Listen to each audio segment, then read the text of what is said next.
तो आज हम जिस विषय की गहराई में उतरने वाले हैं वो है राजस्थान राज्य मानव अधिकार आयोग, मतलब RSHRC। जी, और ये RPSC और RAS परीक्षाओं के लिहाज से बहुत ही महत्वपूर्ण विषय है। हाँ, और अक्सर मतलब स्टूडेंट्स को इसमें बहुत कंफ्यूजन होता है, तारीखें, धाराएं, नाम। बिल्कुल। तो चलिए आज इस विषय को पूरी तरह से समझते हैं। शुरू करने से पहले ये मानवाधिकार का जो विचार है, ये आया कहाँ से?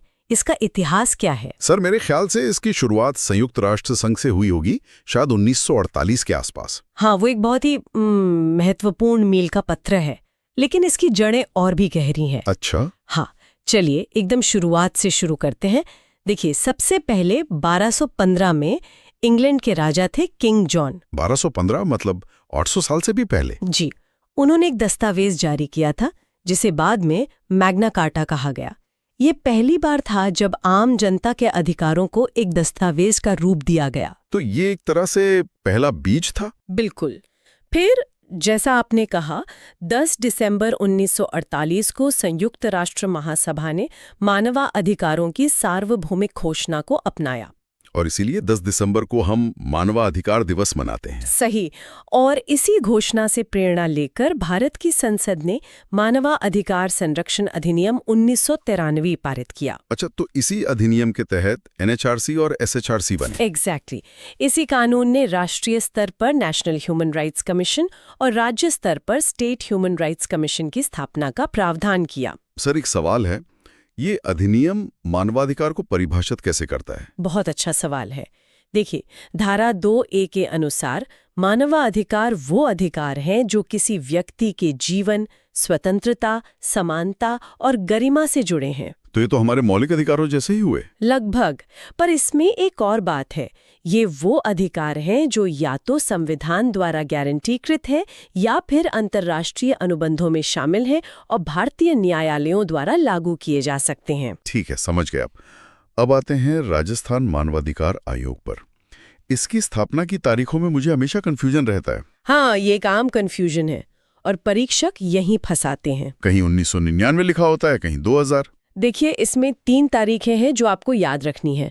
सबसे पहली है अधिसूचना, मतलब नोटिफिकेशन। ओके। वो जारी हुई 18 जनवरी 1999 को। इस दिन सरकार ने सिर्फ घोषणा की। ठीक है, ये तो सिर्फ घोषणा थी। फिर मार्च 1999 में इसका गठन हुआ, फॉर्मेशन, मतलब कागज पर आयोग का ढांचा तैयार हो गया। और इसने काम करना कब शुरू किया? वो हुआ मार्च 2000 में, मतलब ये क्रियाशील या एक्टिव मार्च 2000 से हुआ। तो 1 साल का गैप था गठन और क्रियाशील होने में। जी, और इसमें एक तारीख है जो आपको कंठस्थ कर लेनी है, 23 मार्च 2000। 23 मार्च 2000। हाँ, इस दिन पहली अध्यक्ष न्यायमूर्ति कांता भटनागर की नियुक्ति हुई और आयोग पूरी तरह से सक्रिय हो गया। तो अगर सवाल आए तो जवाब है 23 मार्च 2000। ठीक है, अब इसकी संरचना मतलब स्ट्रक्चर के बारे में बात करते हैं। जी, जब ये बना था तब इसमें कौन कौन थे? शुरुआत में इसका ढांचा अलग था। तब इसमें एक अध्यक्ष और 4 सदस्य थे। एक अध्यक्ष प्लस 4 सदस्य। हाँ, लेकिन फिर मानवाधिकार संरक्षण संशोधन अधिनियम 2006 आया। 2006 का संशोधन। जी, और उसके बाद इसे बदलकर एक अध्यक्ष और 2 सदस्य कर दिया गया, जो आज भी लागू है। तो अब 1+2 का स्ट्रक्चर है। बिल्कुल। एक और महत्वपूर्ण संशोधन 2019 में हुआ।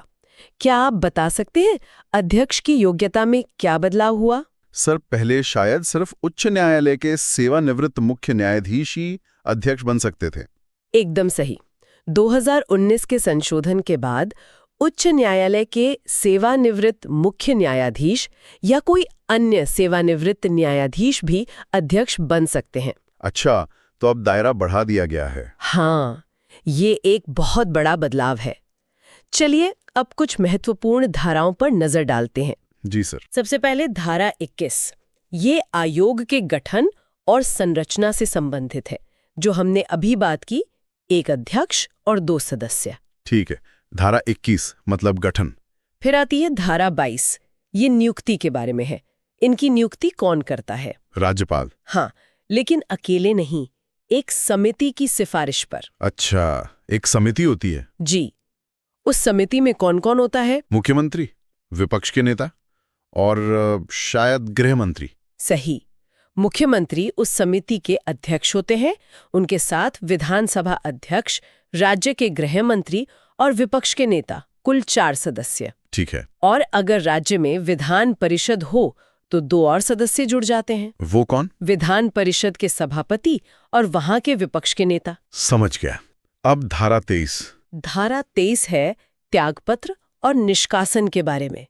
यहाँ एक और पेचीदा सवाल बनता है, अध्यक्ष अपना त्यागपत्र किसे देते हैं और उन्हें हटा कौन सकता है? सर, जब नियुक्ति राज्यपाल करते हैं तो हटाते भी वही होंगे? नहीं, और यही गलती नहीं करनी है। वो अच्छा। त्यागपत्र मतलब रेजिग्नेशन, वो राज्यपाल को दिया जाता है। ठीक है। लेकिन निष्कासन मतलब रिमूवल, वो केवल और केवल राष्ट्रपति द्वारा किया जाता है। ये तो बहुत महत्वपूर्ण पॉइंट है। जी, और हटाने का आधार होता है सिद्ध कदाचार या असमर्थता, वो भी उच्चतम न्यायालय की जांच के बाद। मतलब प्रक्रिया काफी जटिल है। हाँ, हालांकि कुछ मामलों में जैसे दिवालिया होने पर या कोई लाभ का पद धारण करने पर राष्ट्रपति बिना जांच के भी हटा सकते हैं। ठीक है सर। अगली धारा? धारा 24 कार्यकाल। 2019 के संशोधन के बाद कार्यकाल कितना है? 3 वर्ष या 70 वर्ष की आयु, जो भी पहले हो। उत्तम। और ये पुनर्नियुक्ति के पात्र भी होते हैं। ठीक है। जल्दी से कुछ और धाराएं देख लेते हैं। धारा 26 सेवा शर्तों से संबंधित है, जो राज्य सरकार तय करती है। ओके। धारा 28 के तहत आयोग अपनी वार्षिक रिपोर्ट राज्य सरकार को सौंपता है। और धारा 36 उन मामलों के बारे में बताती है जो आयोग के क्षेत्राधिकार से बाहर हैं। तो ये तो हो गया कानूनी ढांचा। अब बात करते हैं उन लोगों की जिन्होंने इस आयोग का नेतृत्व किया है। हाँ, अब तक के अध्यक्षों की सूची पर नजर डालते हैं। पहली अध्यक्ष कौन थी? न्यायमूर्ति कांता भटनागर। उनके बारे में कुछ खास बातें। वो पहली और अब तक की एकमात्र महिला अध्यक्ष थी और उनका कार्यकाल सबसे छोटा था। बहुत अच्छे। दूसरे अध्यक्ष थे न्यायमूर्ति सगीर अहमद। इनके बारे में क्या खास है? वो एकमात्र अध्यक्ष थे जो उच्चतम न्यायालय मतलब सुप्रीम कोर्ट के जज रहे थे। ये तो बहुत बड़ी बात है। जी, और वे अल्पसंख्यक समुदाय से भी थे। उनके बाद आए न्यायमूर्ति NK जैन। NK जैन। इनका कार्यकाल सबसे लंबा रहा। फिर न्यायमूर्ति प्रकाश टाटिया और उनके बाद न्यायमूर्ति गोपाल कृष्ण व्यास आए। और वर्तमान अध्यक्ष? वर्तमान अध्यक्ष है न्यायमूर्ति गंगाराम मूलचंदानी। ठीक है। और सदस्य कौन है? वर्तमान सदस्य हैं श्री रामचंद्र सिंह झाला और श्री अशोक गुप्ता। जी। और कुछ और नाम भी याद रखने हैं। सचिव हैं IA श्री घनेन्द्र भान चतुर्वेदी और विशेष अन्वेषण शाखा के IG हैं श्री हिंगलाज दान। ठीक है सर। अब सबसे जरूरी सवाल पर आते हैं। आयोग की शक्तियां क्या हैं? मान लीजिए कोई मामला आता है तो ये क्या कर सकता है? क्या ये किसी दोषी को सजा दे सकता है? नहीं, और ये एक बहुत ही महत्वपूर्ण बिंदु है। तो फिर इसकी शक्ति क्या है? आयोग की प्रकृति मुख्य रूप से सलाहकारी है, एडवाइजरी। ये सरकार या संबंधित प्राधिकरण को सिर्फ सिफारिश कर सकता है। मतलब इसकी सलाह बाध्यकारी नहीं है? बिल्कुल नहीं, लेकिन जांच के दौरान धारा 14 के तहत इसे एक सिविल न्यायालय की शक्तियां प्राप्त हैं। सिविल न्यायालय की शक्तियां जैसे कि? जैसे किसी को समन भेजना, शपथ पर बयान लेना या कोई भी सरकारी दस्तावेज मंगवाना। तो जांच तो ये पूरी तरह कर सकता है। हाँ, जांच में इसके पास पूरी शक्ति है, लेकिन जांच के बाद ये सिर्फ सिफारिश कर सकता है। अब बताइए इसकी सबसे बड़ी सीमा क्या है? सर, शायद ये कि वो 1 साल से पुराने मामलों की जांच नहीं कर सकता। बिल्कुल सही, ये इसकी सबसे बड़ी सीमाओं में से एक है। और इसके अलावा?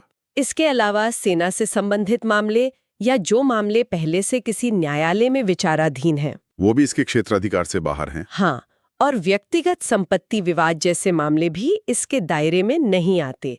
ये धारा 36 में स्पष्ट लिखा है। अच्छा, तो ये सिर्फ लोक सेवकों द्वारा किए गए मानवाधिकार हनन पर ही ध्यान केंद्रित करता है? मुख्यतः हाँ।